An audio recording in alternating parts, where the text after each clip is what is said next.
That is, if you are wrong, God says grow. If you are wrong, God says grow. And I'll tell you, it's this third point right here, for me at least, that most often short circuits my communication with God. As I look back on my life, there's things I need to confess.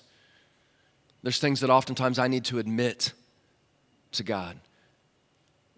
Did you know that unconfessed, unresolved, unadmitted sin in our lives can actually hinder our communication with God? Did you know this is true? And take a look at this verse in the Bible in Isaiah chapter 59, verse 1 and 2. It says, "Listen, the Lord is not too weak to save you, and he's not becoming deaf.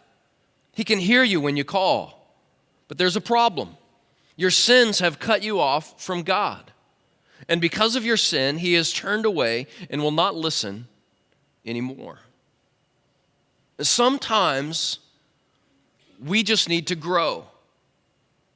And that's the whole issue with prayer. It's not that we're doing it wrong. It's not that God's not listening. It's that God needs us to grow in our life. Maybe you've been praying for a long time for a new job, in a new career, and you're like, I don't understand it because it seems like God would be in favor of this. It seems like this is something that God would want for me in my life. And maybe God does want that for you, but God's saying, you know what, before I give you that job, before I move you to that city, before I put you in that platform, before you make that amount of money, you need to grow.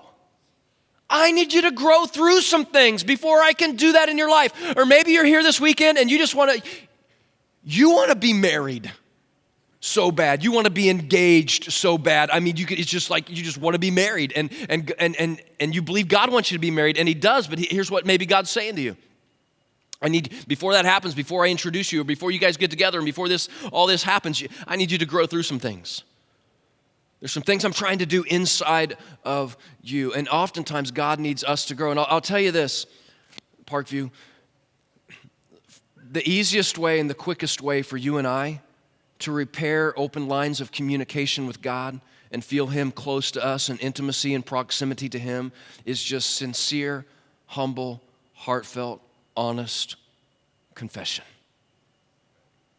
Coming to God, maybe in that private place. Don't start confessing things publicly. That's kind of weird sometimes, but just private place prayer, that's where that would come in.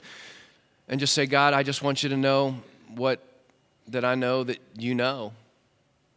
And just start laying these things out in your life. And that God who seems a million miles away will all of a sudden feel like this.